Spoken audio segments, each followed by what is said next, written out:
नमस्कार साथियों, मैं मोहन पाठक आप लोगों का स्वागत करता हूं मोहन इंस्टीट्यूट आजमगढ़ में। तो आइए आज हम हिंदी के क्रम में जानते हैं यूपी टीईटी का जो सिलेबस चल रहा है हमारा हिंदी का। तो एक आज हम थोड़ी नॉर्मल सी चीज़ लेते हैं जो जिसमें से 2 क्वेश्चन 3 क्वेश्चन आपके बनते हैं, तो आप उसको जानिए। और जिनको पता है वो अपना रिविज़न कर सकते हैं और जिनको नहीं पता है वो आज इसको जान लें। हम बात करेंगे स्वर और व्यंजन के बारे में कि स्वर किसे कहते हैं। स्वर किसे कहते हैं?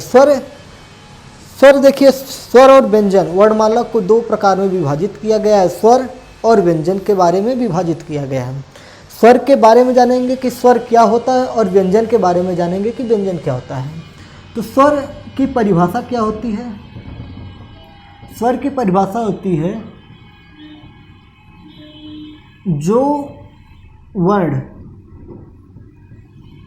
स्वतंत्र रूप से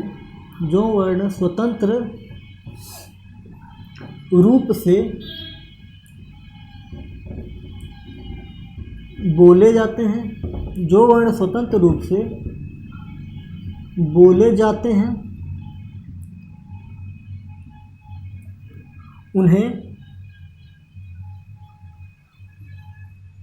स्वर कहा जाता है। जो वर्ण स्वतंत्र रूप से बोले जाते हैं उन्हें स्वर कहा जाता है, उन्हें स्वर कहा जाता है। अगर इनकी संख्या की बात की जाए कि स्वर की संख्या कितनी होती है, क्वेश्चन यही बनता है कि कौन सा ऐसा वर्ण है जो स्वतंत्र रूप से बोला जाता है। तो स्वर स्वतंत्र रूप से बोला जाता है। इनकी संख्या की बात करें, एग्जाम में यही आएगा कि इनकी संख्या क्या होती है। तो इनकी संख्या 11 होती है। ठीक, इनकी संख्या 11 होती है। स्वरों की संख्या 11 होती है। उनके बारे में हम जब वर्णमाला पढ़ेंगे तो वर्णमाला के अंतर्गत जब हम अलग तरीके से बताएंगे तो उसमें पूरा हम विभाजित करेंगे कि कौन कौन से वर्ण आते हैं, क्या होते हैं। आज हम सिर्फ इस वीडियो में स्वर और व्यंजन की परिभाषा जानेंगे और उनकी संख्या जानेंगे। व्यंजन की बात करें, व्यंजन जो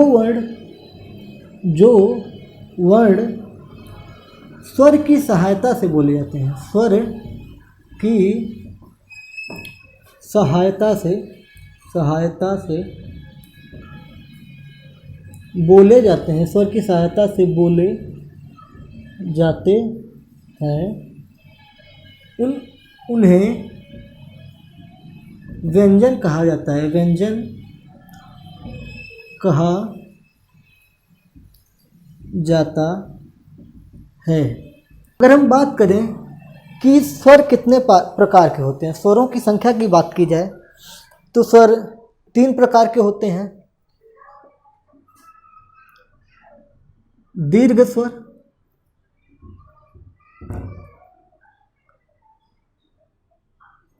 ह्रस्व स्वर और प्लुत स्वर।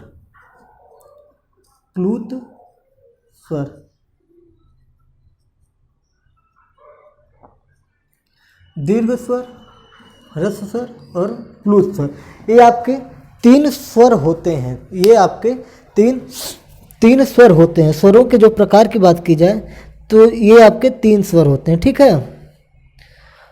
और अगर हम बात करें आपका व्यंजन की, अगर हम बात करें तो व्यंजन आपके, ये आप स्क्रीनशॉट लेना चाहते हैं तो ले सकते हैं। ठीक है, हम थोड़ा अब इसमें कुछ संशोधन करेंगे। देखिए, व्यंजन होते हैं, व्यंजनों की संख्या हमने नहीं बताई आपको। व्यंजनों की संख्या जो होती है 33 होती है। व्यंजनों की संख्या 33 होती है और ये 11 होते हैं। ये इंपॉर्टेंट चीज़ है जो हमारी परीक्षा की दृष्टि से है। एक नंबर का क्वेश्चन बनता है कि व्यंजन किसे कहते हैं, तो आप उसमें सीधा देखेंगे जिसमें दिया रहेगा स्वर के साथ। अच्छा देखिए, इनको हम तोड़ रहे हैं। क है ये, अगर आप क का उच्चारण करिए क, तो इसके अंत में क्या आ रहा है? अगर इसको हम तोड़ेंगे, ये शुद्ध व्यंजन नहीं है।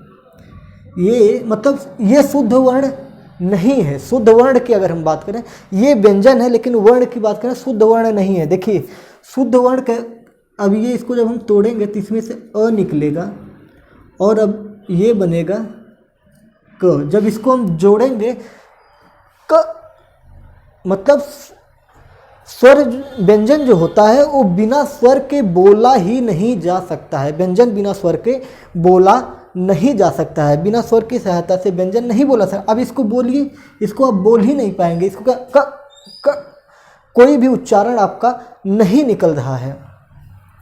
तो ये आपकी बिना स्वर की सहायता से आपका व्यंजन नहीं बोला जा सकता है। तो ये इसमें देखिए अ है, ठीक है। अगर हम की लिख दें तो इसमें देखिए ई मिल रही है, देखिए क धन ई बराबर की, और यहीं पर अगर बड़ी ई लगा दें तो क धन ई बराबर की। तो ये सारी चीज़ें आपकी इस प्रकार से होते हैं। ये होता है स्वर और व्यंजन। व्यंजन भी कई प्रकार के होते हैं, जैसे ये 3 प्रकार का हो गया, ठीक है, दीर्घ स्वर, ह्रस्व स्वर, प्लुत स्वर। व्यंजन जो होता है आपका स्पर्श व्यंजन होता है, अंतस्थ व्यंजन होता है, और स्पर्श, अंतस्थ,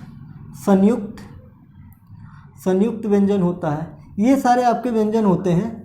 और व्यंजनों के प्रकार होते हैं विभिन्न प्रकार के, फिर अनुनासिक होता है, अनुस्वार होता है, विसर्ग होता है। ये काफ़ी लंबी चीज़ है, फिर उसको हम अगले वीडियो में आपको डिफाइन करेंगे, कल बताएंगे आपको ये सारी चीज़ें। तो आपको उम्मीद है कि स्वर और व्यंजन, यहाँ पर मेरा कॉन्सेप्ट ये था कि सिर्फ स्वर की संख्या और व्यंजन की संख्या आपको बता दूं। स्वर की संख्या 11 है, व्यंजन की संख्या 33 है। स्वर को 3 भागों में विभाजित किया गया, दीर्घ स्वर, ह्रस्व स्वर और प्लुत स्वर। तो ये चीज़ें आपको समझ में आ गई होंगी। फिर मिलते हैं अगले वीडियो में। जय हिंद, भारत माता की जय।